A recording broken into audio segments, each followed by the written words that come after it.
Even the factory can't fix this. The female CEO folded her arms and stared at the dead production machine worth nearly $5 million. 3 senior engineers had spent 2 days trying to solve the problem. The manufacturer had already admitted defeat. The factory floor fell silent. No hum of conveyor belts, no rhythmic pulse of hydraulic pistons, just the kind of silence that costs money by the second. Then a quiet maintenance worker, a single father nobody paid attention to, stepped forward from the back of the room. He moved slowly, without urgency, without any visible awareness of how absurd his presence looked in that moment. "I think I know what's wrong." The engineers laughed. The CEO nearly asked security to remove him. 5 minutes later, the machine roared back to life. But what shocked everyone wasn't how he fixed it. It was why he knew the answer. Ethan Carter was 38 years old, and he had mastered the art of disappearing in plain sight. He wore the same dark navy work uniform every day, the same steel-toed boots worn soft at the heel, and he carried a thermos of black coffee that he never finished. He arrived for the night shift at 10 minutes to midnight, signed in without small talk, and moved through the halls of Hartwell Advanced Manufacturing like a man who had long ago made peace with being invisible. His badge said Maintenance Technician, Level 2. His locker was in the far corridor near the old loading dock, away from the clusters of engineers and floor supervisors who gathered near the break room. Nobody sought him out. Nobody much thought about him at all. He was, in the eyes of his colleagues, simply the person who showed up when something broke a warm body with a wrench. Reliable in the way that a spare part is reliable, useful, replaceable, unremarkable. He lived in a small house on the east side of the city with a garden he kept tidy and a garage full of tools arranged with a precision that would have surprised anyone who'd bothered to look. He had been a widower for 6 years. His wife, Laura, had died from an illness that moved fast and left no room for negotiation. She had been 31. He had been 32. There had been no children, and for that, on his darkest nights, he was sometimes quietly grateful, because he did not know how he would have managed the grief while also managing another human life. What he did instead was work. He worked nights and slept days and spent his evenings in the garage taking things apart and putting them back together, not because he needed to, but because it was the only language in which the world still made complete sense to him. The grief had taken many things. It had not taken his hands, and it had not taken the deep, almost cellular understanding of how mechanical systems think. His colleagues at Hartwell called him Quiet Ethan, not unkindly, but not with particular warmth either. He was the sort of man people acknowledged without truly seeing, the kind of presence that registers as background noise. Senior engineer Marcus Webb had worked alongside him for 2 years and still occasionally forgot his name, referring to him instead as the night guy in conversations with management. The floor supervisors respected his punctuality and the cleanliness of his work logs. Beyond that, Ethan Carter was scenery, and Ethan, for his part, seemed entirely content to remain so.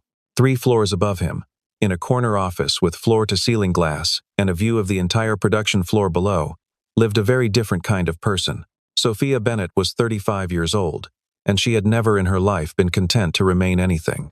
She had taken over as CEO of Hartwell Advanced Manufacturing at 32, a fact that still generated discussion in industry circles not because it was impossible, but because the speed of her ascent had left most people slightly breathless. She was sharp, deliberate, and possessed of an almost frightening ability to hold the full complexity of a business operation in her mind at once.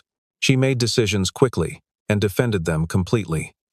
She expected the same from everyone around her.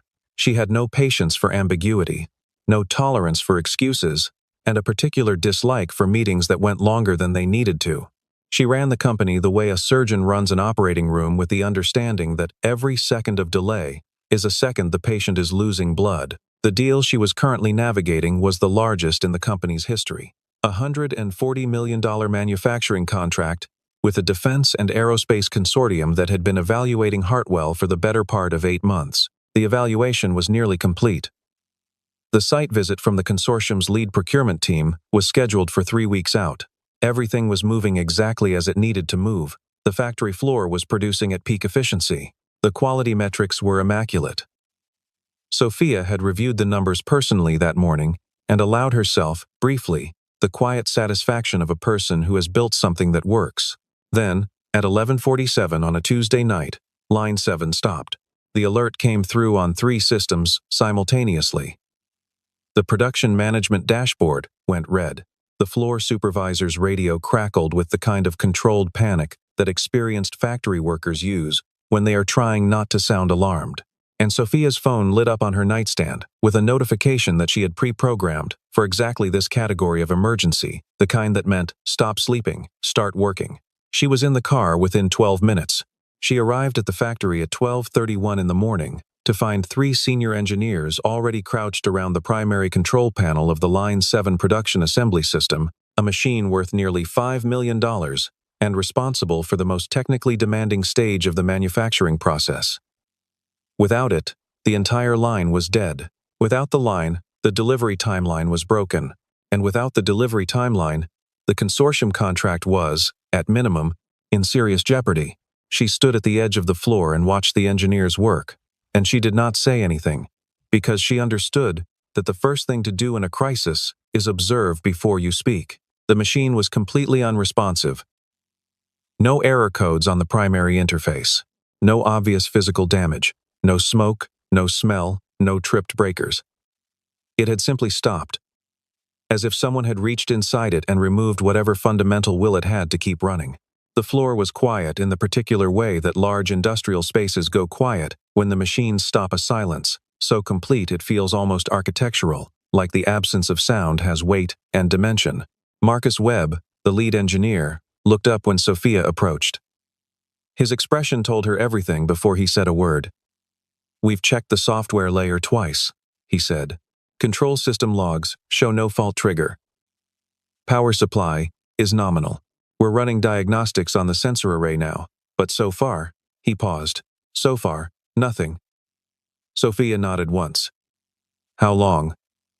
Marcus glanced at his colleague. "To find the fault? Unknown.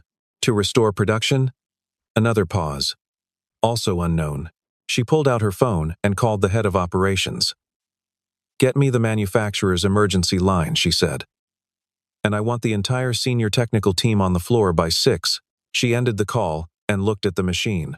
It looked back at her, dark and enormous and absolutely still. The hours that followed were a systematic dismantling of certainty. By 3 in the morning, 2 additional engineers had arrived and begun working through the electrical subsystems with methodical thoroughness. By 5, the sensor array had been fully tested and cleared. By 7, a specialist from the control software company had joined remotely and spent 90 minutes reviewing the system logs before concluding, with careful professional language, that the software was not the source of the failure. Each layer of the investigation peeled back to reveal only the next layer. And each next layer was equally clean, equally blameless, equally useless in explaining why a $5 million machine was sitting on the factory floor doing absolutely nothing. The financial implications were not abstract. The production manager had run the numbers by mid-morning and placed them quietly in front of Sophia on a single sheet of paper. Every hour of downtime on Line 7 cost the company between $80,000 and $100,000 in lost output and contractual exposure. By the time the manufacturer's emergency technical team joined the conversation, the clock had been running for nearly 15 hours. The number on that sheet of paper had already grown to something that required 7 digits. Sophia set the paper face down on the table and did not look at it again. The manufacturer's team arrived via video conference at 1 in the afternoon on the second day. There were 4 of them, serious, senior people with institutional knowledge of the specific system and access to engineering documentation that no one at Hartwell possessed. They asked good questions. They requested data logs going back 6 months. They had Hartwell's engineers run a series of targeted diagnostic tests in real time while they watched the results on their screens. The session lasted 4 hours. At the end of it, the lead technical specialist from the manufacturer's side cleared his throat and delivered his assessment in the flat, measured tone of a person who has practiced delivering bad news without visible emotion. The system, he explained, had experienced a failure mode they had not previously encountered in field deployment. The diagnostic tools they had available could not isolate the specific fault. The only reliable path forward, given the complexity of the failure and the inconclusive diagnostics, was to replace the primary control and interface module entirely, a process that would require parts to be manufactured and shipped, qualified installation technicians to be dispatched, and a full system recertification once the replacement was complete. The cost would exceed $1 million. The timeline would be, at minimum, 2 weeks. Possibly 3. Sophia listened to all of this without interrupting. When the specialist finished, she sat still for several seconds. Then she said, with the careful precision of a person choosing words like instruments, "Let me make sure I understand. Your team, with full access to the engineering documentation and 6 months of operational data, cannot identify the specific fault in this machine." The specialist nodded. "That is correct." Sophia looked at the machine through the conference room glass. It had not moved. It had no interest in moving. Then, she said quietly, more to herself than to anyone in the room, "Even the factory can't fix this." The phrase landed in the silence of the room and stayed there. Nobody argued with it. Nobody offered an alternative. The despair that had been quietly building over 32 hours of failed investigation settled into the room like sediment. Ethan had been standing near the back wall for the last 40 minutes. He had come in for his shift, been told about the crisis, and drifted toward the gathering the way water finds low ground, not urgently, not with any particular announcement, just present. He had listened to the manufacturer's team present their findings. He had watched the engineers absorb the news. And while everyone else in the room was processing the cost and the timeline and the contractual consequences, Ethan was looking at something else entirely. He was looking at a ventilation panel on the lower left quadrant of the machine housing. It was a small panel, roughly the size of a large book, secured with 4 standard fasteners. Nothing about it was remarkable. It was the kind of detail that a person who knew what they were looking for might notice, and that everyone else would simply not see. He had noticed it within the first 10 minutes of arriving on the floor. He had said nothing, because no one had asked. He raised his hand. It was such an unusual gesture in that environment. A maintenance worker raising his hand during a senior technical briefing, that for a moment, nobody quite processed what they were seeing. Then Marcus Webb noticed, and his expression shifted from grief to mild contempt. "Carter," he said, in a tone that made the name sound like a category of error. "You need something?" Ethan spoke quietly. "I'd like to take a look at the machine." The room reacted the way rooms react when something unexpected and slightly absurd is introduced into a serious situation. A few engineers exchanged glances. Someone near the window made a sound that was almost a laugh, and then thought better of completing it. Marcus looked at him with the particular patience of a person explaining something obvious to someone who should already understand it. "Ethan, the manufacturer's team has been working on this for 4 hours. They have the full engineering schematics. They cannot find the fault." He paused for effect. "This isn't a lawnmower." Another engineer, younger, less careful, actually did laugh at that. A short, bright sound. Ethan didn't react to it.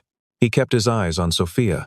Sophia had been watching Ethan with the particular focus she reserved for things she did not yet understand. She had not seen him before, or rather, she had seen him the way she saw all maintenance staff, which was to say she had registered his presence without cataloging his particulars. He was holding himself with a stillness that she found difficult to read. Not nervous, not eager, not the performative confidence of someone trying to be taken seriously. Just present. Just waiting. She was out of options. The manufacturer wanted $1 million and 3 weeks. The consortium visit was in 3 weeks. The number on that piece of paper was going to keep growing every hour. She looked at him for another moment. 5 minutes, she said. "You have 5 minutes." The room watched him walk toward the machine with the muted anticipation of people who are watching something they expect to fail. Ethan did not open a laptop. He did not access the diagnostic interface. He did not pull up a schematic on his phone or consult any documentation of any kind. He crouched in front of the machine, and he listened to it. This was not a metaphor. He placed one hand flat against the lower housing and held it there for several seconds, feeling for vibration. Then he leaned his head slightly to the left and held still again, the way a person holds still when they are trying to hear something at the edge of audibility. He moved his palm slowly across two sections of the housing, comparing temperatures. The room watched him do this with expressions ranging from skepticism to active disdain. Marcus crossed his arms. The young engineer who had laughed looked at his phone. What Ethan was doing was not guesswork. It was the product of nearly 15 years of working with complex electromechanical systems at a level that most people in that room could not fully access, because most people in that room had learned these systems from documentation. Ethan had, at a certain point in his life, helped design systems like this, one systems built on the same foundational architecture, using the same categories of thermal management and vibration isolation. He knew, with the kind of knowledge that lives in the hands and not in the head, that a machine of this class, when it fails silently with no error codes and no obvious fault, is almost always failing because of something invisible to software and invisible to standard diagnostics. The diagnostics look at what the machine reports. They cannot see what the machine does not know to report. He moved to the lower left panel. He reached into his breast pocket and produced a small screwdriver. Not a diagnostic tool, not anything impressive, just a standard flathead screwdriver worn smooth at the handle from years of use. He removed the 4 fasteners with practiced efficiency and set the panel aside. He looked at what was inside for perhaps 15 seconds. Then he removed a small secondary component, a thermal coupling relay, roughly the size of a deck of playing cards, and examined it carefully. He pressed a specific contact point with his thumb and held it. He looked at the contact surface, tilted the component slightly toward the overhead light. Then he reached into the same breast pocket and produced a small contact cleaner and a precision cloth. He worked on the component for approximately 90 seconds. He reseated it. He made a single, small adjustment to a connector bracket with the same flathead screwdriver a quarter turn, no more. He replaced the panel.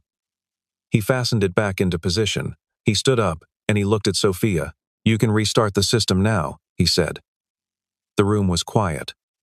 Nobody moved. Sophia looked at him for a moment, then at the machine, then back at him. She was not a person who made decisions based on sentiment, but she was also, and this was one of the things that had made her exceptional, a person who could recognize the texture of genuine competence, even when it arrived in unexpected packaging. She nodded at the floor supervisor. The supervisor hesitated. Marcus started to say something. Sophia raised one hand, and Marcus stopped. The supervisor moved to the primary restart panel. He entered the authorization sequence. He pressed the initiation control. For 3 seconds, nothing happened. The room held its collective breath in the particular way that rooms hold breath when something is about to either succeed completely or fail completely, and there is no possible middle ground. Then the primary interface lit up, green across the board. Then the control system initialized sequence by sequence, function by function, each indicator stepping from dark to active in the precise cascade that meant the system was whole and operational. Then the conveyor drive engaged. Then the assembly actuators cycled through their startup sequence. Then Line 7, which had been dead for 33 hours and 40 minutes and had been declared unfixable by the people who built it, began to run. The sound of it filled the factory floor. It was the most expensive sound most people in that room had ever heard. Nobody spoke. The young engineer who had laughed was not laughing. Marcus Webb was staring at the operational display with an expression that cycled through several emotions in rapid succession and settled on something that was not quite shame but was close to it. Sophia stood at the edge of the room and felt the particular sensation that comes when a certainty you have been holding dissolves completely and is replaced by something you did not see coming. She watched the line run for approximately 30 seconds, confirming it was nominal, and then she turned to look at Ethan. He was already moving to close his tool case. "What?" she said. "Did you just do?" He looked up. The thermal coupling relay in the lower service bay had developed an oxide layer on the primary contact surface. The machine was getting intermittent thermal misreads. It was shutting down as a safety response. He paused. The diagnostic software reports what the sensors tell it. The sensors thought the machine was overheating, so the machine kept turning itself off. But nothing was actually overheating. The sensor was just dirty. Sophia stared at him. That's it, he said. The question that Sophia could not stop turning over through the rest of that afternoon, through the evening, through a night during which she slept poorly and woke early, was not how he had found it. It was how he had known where to look. The engineers had been thorough. The manufacturer's team had been expert. Nobody had touched that panel. It was not in the standard diagnostic sequence. There was nothing in the operational documentation that would have directed a technician to check a thermal coupling relay as a first-order intervention in this failure mode. You would only go there if you already knew, from somewhere deep in your accumulated experience, that this was where the answer lived.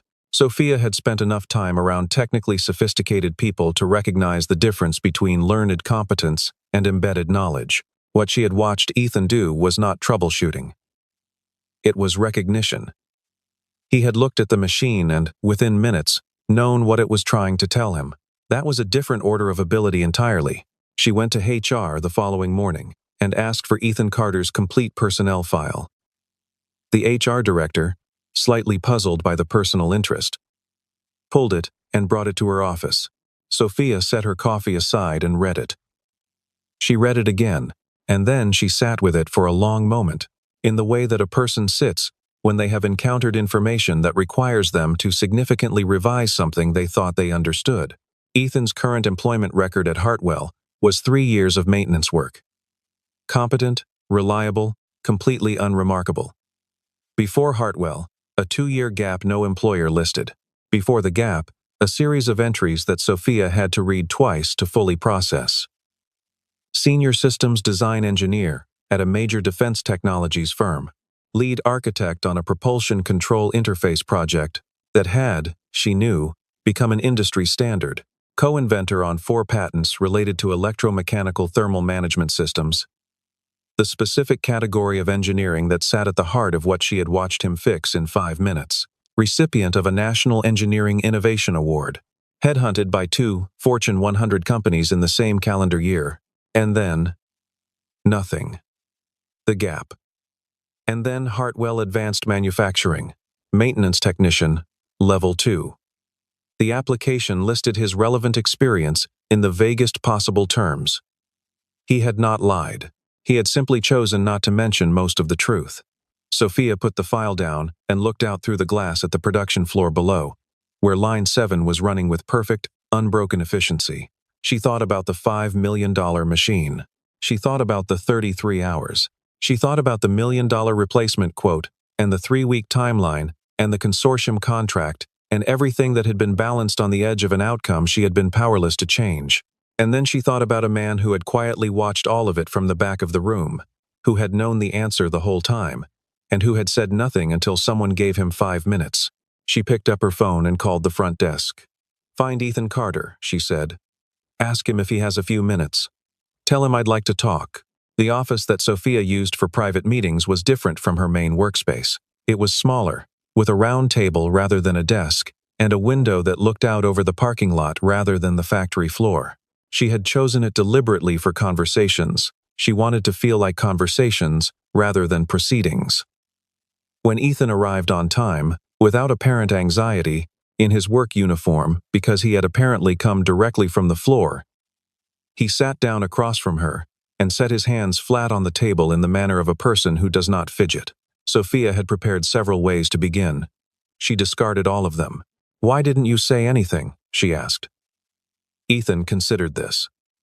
Not the way people consider things when they are formulating a defense, but the way people consider things when they are deciding how much honesty the situation actually calls for. "Nobody asked," he said. "I didn't say anything because no one was asking the night maintenance guy for input on a $5 million machine failure." Sophia looked at him. "And the patents? The design work? You chose not to put any of that on your application." "I chose to take a maintenance job," he said. "The skills are in my hands regardless of what the application says." She leaned back slightly. "What happened?" she asked. Not meaning his career. Meaning the gap. Meaning the 2 years between the engineering awards and the maintenance badge. Ethan was quiet for a moment. He looked at the window, not at her. "My wife died," he said. He said it simply, without decoration, in the tone of a person who has long since finished performing the grief and now lives quietly inside it. I spent about 2 years figuring out what I wanted the rest of my life to look like. I came to understand that I didn't want to lead projects anymore. I didn't want to manage teams, or give presentations, or fly to conferences. I wanted to work with my hands in a place where the stakes were manageable and the commute was short. He paused. I wanted quiet. I found it here. Sophia absorbed this. She was 35 years old and had spent the entirety of her adult life pursuing elevation, more responsibility, more visibility, more impact. The idea of choosing invisibility was not something she had previously considered as a legitimate option. She looked at the man across from her and felt something that was not quite pity and not quite admiration, but was somewhere in the territory between them. "You're one of the most technically capable people in this building," she said. "Possibly in this industry." He didn't seem particularly moved by this. "The machine works," he said. "That's what matters." But Sophia was not satisfied with that as an ending. Because she had learned something in that round table room, with the parking lot outside the window and the coffee going cold between them, that she had not previously known how to articulate. She had built a company on the assumption that talent announces itself, that the most capable people are the ones who seek visibility, who pursue advancement, who make their abilities known through the normal channels of professional assertion. It was a reasonable assumption. It was also, she now understood, dangerously incomplete. The most capable person in her building had been invisible for 3 years, not because he lacked ability, but because the system she had built rewarded visibility over substance, title over competence, the performance of expertise over the thing itself, and she had nearly paid $1 million and lost a $140 million contract because of it. She looked at Ethan for a long moment. "I want to offer you a role," she said. "Not because I'm trying to do something for you, because I'm trying to do something for this company." She slid a single sheet of paper across the table. "Special technical advisor. You would consult on complex system failures, evaluate our maintenance and quality control protocols, and advise the engineering team on system architecture decisions. Flexible hours. You work when you work. No management responsibilities unless you want them." Ethan picked up the paper and read it. He read it the way he did everything carefully, without rushing. Then he set it down. "I'll think about it," he said. Sophia nodded. "Take as long as you need." As he stood to leave, she said, "One more question. When you came forward in that room, when Webb laughed, did it bother you?" Ethan stopped at the door and considered this for a moment with genuine thoughtfulness. "No," he said. "I knew what I knew." His opinion of what I knew didn't change what I knew. He left the office quietly. Sophia sat with that for a long time. He called her office 3 days later and said yes. He had conditions. He kept his own schedule. He worked on specific problems rather than in a general advisory capacity, and he did not attend meetings that did not require his technical input. Sophia agreed to all of them without negotiation, which was unusual for her, but she had decided that the correct response to finding something rare was not to standardize it. She announced the new role to the leadership team without drama or elaborate explanation. Marcus Webb received the news with an expression that took visible effort to arrange into something appropriate. The engineering team received it with varying degrees of surprise and, in the case of the younger engineers, a kind of quiet interest the news had spread. As news always spreads in a factory, with speed and specificity, and most of the floor already knew who had fixed Line 7 and how. The weeks that followed were unlike anything Hartwell had previously experienced in the category of technical problem-solving. Ethan moved through the factory, the way he had always moved through it quietly, without announcement, but now when he stopped to examine something, people stopped with him and paid attention.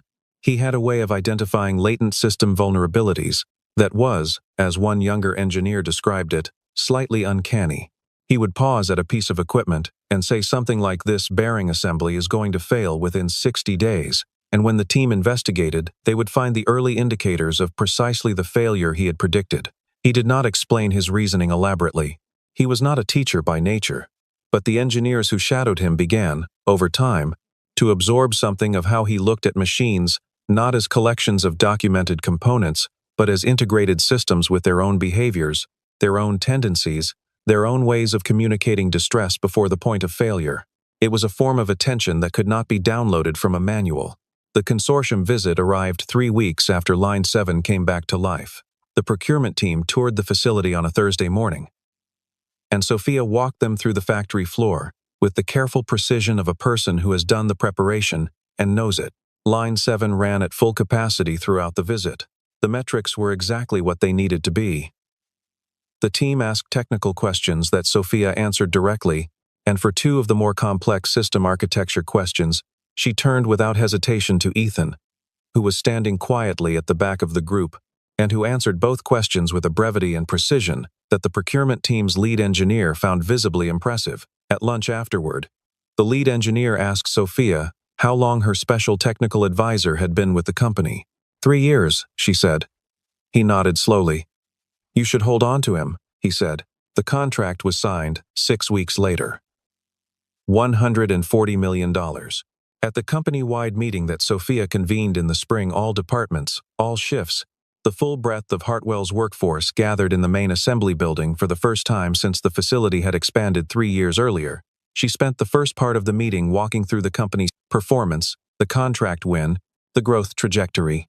She thanked the teams that had made it possible with the specificity that good leaders use when they want people to know they are genuinely seen. And then she paused, and she told a story. She told it without slides, without prepared remarks, standing at the front of the room in the particular stillness that comes over a person who is about to say something true. She described Line 7. She described the 33 hours. She described the manufacturer's team and the $1 million quote and the words she had said in that conference room. Even the factory can't fix this, and she said them again now without embarrassment, because the point was not to protect her credibility, but to make the lesson honest. She described a man raising his hand from the back of the room.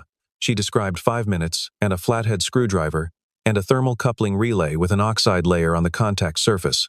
The room was very quiet. People who had been there remembered it precisely. People who hadn't been there had heard versions of the story.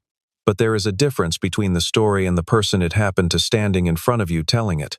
The person who saved this company, Sophia said, was not the most expensive expert in the room. He was not the most senior person. He did not have the most impressive title or the most elaborate credentials visible on his employment file. She paused. Every face in the room was turned toward her. He was the only person paying enough attention to see what was actually there. The room looked for Ethan. He was standing near the side wall, arms crossed, watching the floor with the mild expression of a man who finds this slightly more attention than he requires. Sophia looked at him, and for a moment their eyes met.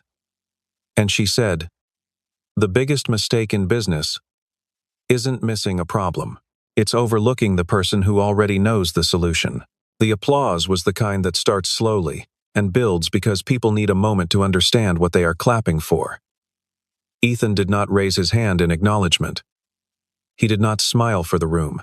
He nodded once, the compact, honest nod of a person who has heard something accurate and is confirming it, and then he looked back at the floor. Around him, the factory hummed. Every line was running. Every system was whole. The work was being done, and the work was good, and that for Ethan Carter was the only standing ovation that had ever meant anything. In the months that followed, something shifted at Hartwell that was difficult to quantify in a performance review, but unmistakable in the texture of daily operations. The habit of asking changed. Engineers began walking the floor differently, not just reviewing dashboards and data outputs, but listening, the way Ethan listened. A suggestion process was established, genuinely anonymous, and genuinely read, and the ideas that came through it were often better than anyone had expected, because it turned out that the people closest to the machines had always had things to say and had simply never been asked. 3 significant process improvements in the first 2 quarters came directly from floor workers, people whose names had never appeared in a meeting agenda, whose voices had never been present in a strategy session, who had been, like Ethan, fluent in a language that the company had not previously bothered to hear. Sophia presented these improvements at the board meeting with the same directness she brought to everything. "We have been solving problems," she said, "by talking to the wrong people." Nobody in the boardroom argued. Ethan continued to work at Hartwell for years after that. He kept his own hours. He walked the floor with the same unhurried attention he had always brought to it. He fixed things that needed fixing and identified things that were about to need fixing. And he said what he knew when someone asked. And sometimes more now than before someone asked. He did not become a different person. He did not reclaim the career trajectory that he had set aside in the years after Laura died. He had made a decision once, in a quiet moment of reckoning, about the kind of life he wanted to live, and that decision remained his, and it remained right for him. What changed was only this. The world around him had learned, slowly and not without difficulty, to see what had always been there. There is a particular kind of intelligence that does not perform itself. It does not arrive with credentials displayed or volume raised. It does not wait to be invited into the important rooms. It exists in the same register as patience, quietly, completely, without needing to be acknowledged in order to remain true. Ethan Carter carried that intelligence through 3 years of invisible work before a machine's silence finally asked for it by name. He answered in 5 minutes. The factory ran. The contract was signed. And a CEO who had built her life on the certainty that talent announces itself learned something that none of the business schools she had attended had ever managed to teach her, that the most important things are often held by the quietest people, and that the first step toward any real solution is the willingness to stop assuming you already know where the answer lives. The machine on line 7 ran without interruption for a long time after that. And whenever a new engineer joined the team and made the rounds of the facility, someone would eventually point to that lower left panel, the small one, the size of a large book, with its 4 standard fasteners, and tell the story of the night it mattered. The story always ended the same way. Not with the $1 million saved, not with the contract won, not with the career revealed, or the standing ovation, or any of the things that make a story feel important from the outside. It ended with a man crouching in front of a machine in the middle of the night, putting his hand flat against the metal, and listening. Because that was where the answer had always been. Someone just had to be willing to be quiet enough to hear it. What very few people understood, and what Sophia came to understand only gradually, through conversations that happened over weeks and months, rather than in any single illuminating exchange, was the nature of the choice Ethan had made. It was easy to read his story as a tragedy of wasted potential. A man of exceptional capability reduced by grief to a life below his station, working nights in a factory that did not know what it had. That reading was available. It was also, Sophia eventually decided, wrong. Because Ethan had not been reduced. He had chosen. And there is a profound difference between those two things, even when they look identical from the outside. He had explained it to her, in the second or third of their quiet conversations in the small round table room, in the way that he explained most things simply, without adornment, without any apparent need for her to respond in a particular way. He said that after Laura died, he had spent a long time asking himself what he actually valued, not what he had been trained to value, not what his career had been organized around, not what the industry recognized and rewarded. What he actually valued, at the level where the question has real teeth. And the answer he had arrived at was something like this. He valued understanding. He valued the specific, tactile pleasure of knowing how a thing worked, not in the abstract, not on paper, but with his hands, in the physical world, in real time. He valued the honesty of mechanical systems, which fail in identifiable ways, and are fixed by identifiable actions and do not lie to you. He valued quiet. He valued the ability to go home at the end of a shift and leave the shift behind. He had tried the alternative and found it consuming in a way that, in the years after Laura, he could not afford.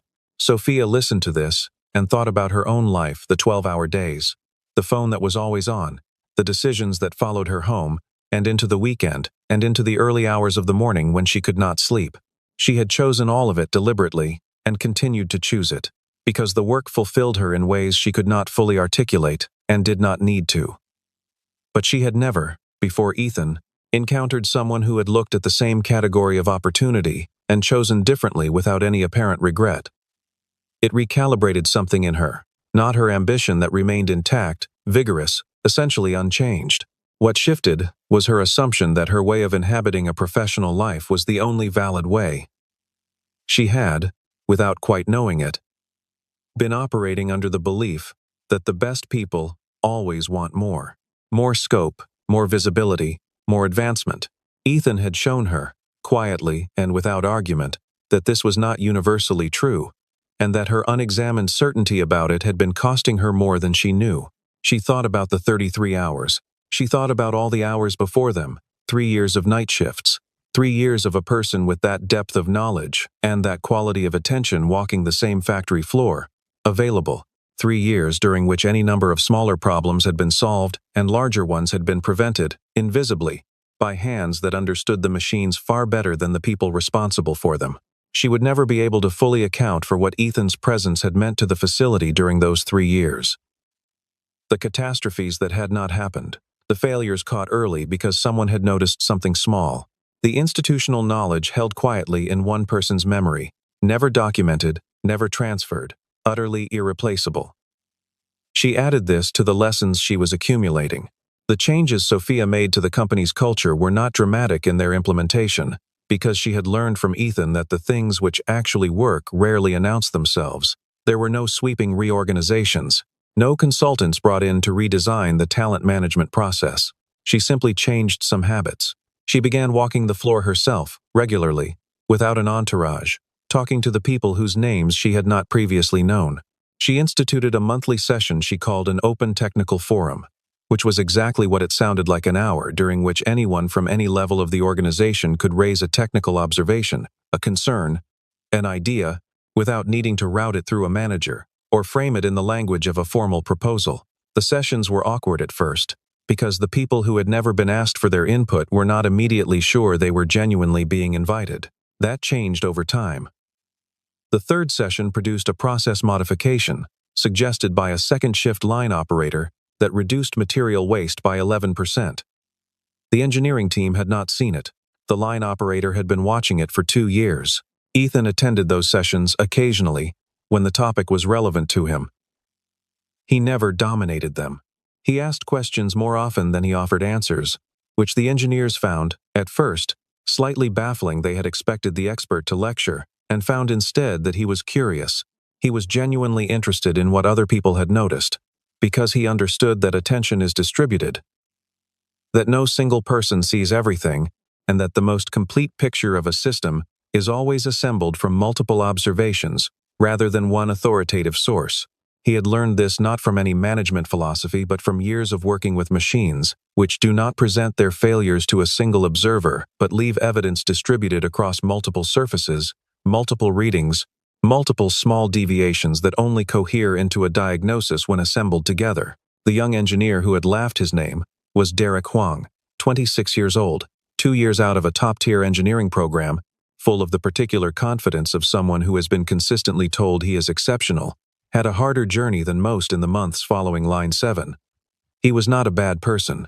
He was, in many ways, genuinely talented, but he had been shaped by systems that rewarded the performance of certainty, the projection of competence, the visible assertion of status.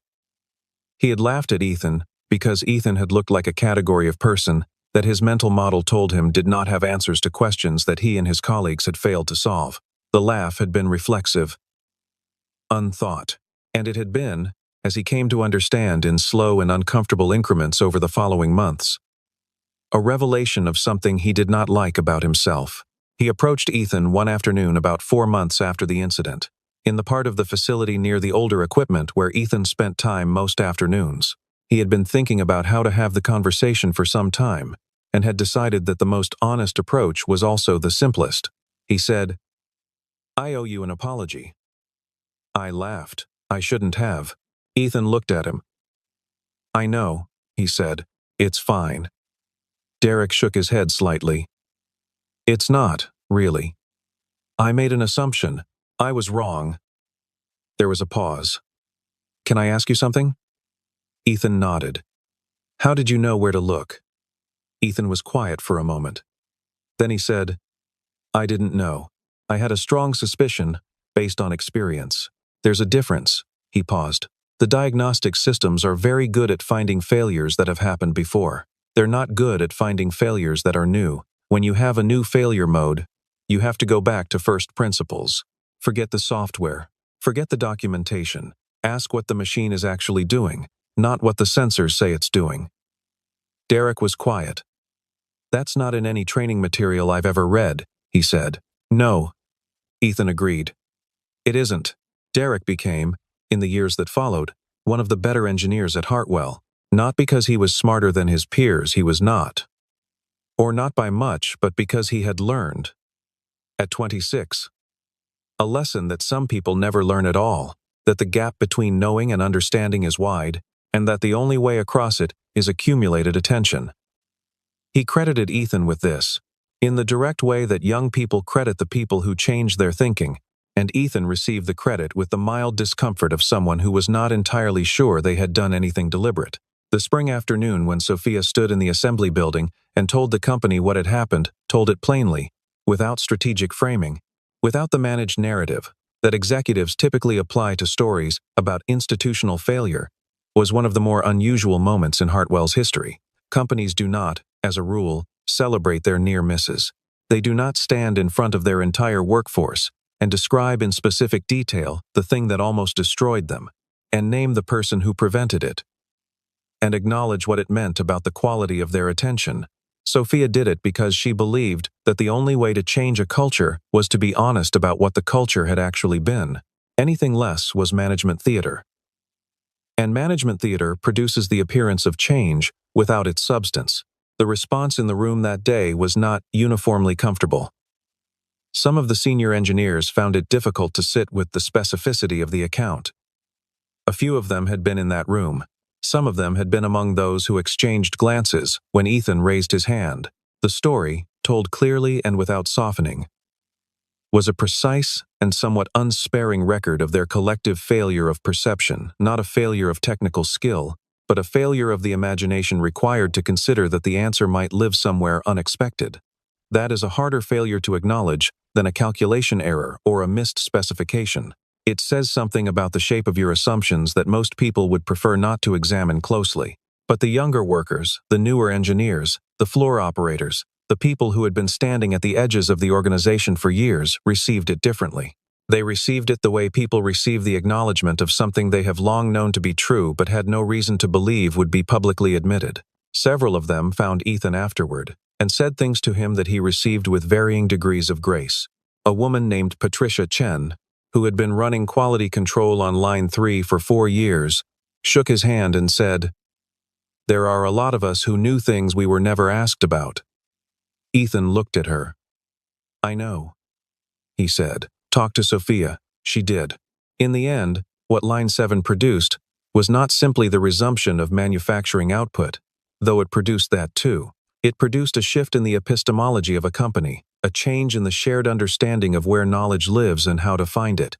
It is not a story about a hidden genius finally recognized, though it contains that element. It is not a story about a CEO's failure of judgment, though it contains that too. It is a story about attention, about the quality of attention a person or an institution brings to the world, and what it costs when that attention is organized around assumptions about who knows things and who does not. The thermal coupling relay that had been at the center of all of it was decommissioned as a display item after the system was updated to the next generation of components. Sophia kept it on the windowsill of the small round table room, next to the parking lot window. It was not labeled. Visitors to the room occasionally picked it up, turned it over, set it down without curiosity. It was, to all appearances, a small piece of industrial equipment. A relay, the size of a deck of playing cards. The kind of thing a person could hold in one hand and not think about for a single second.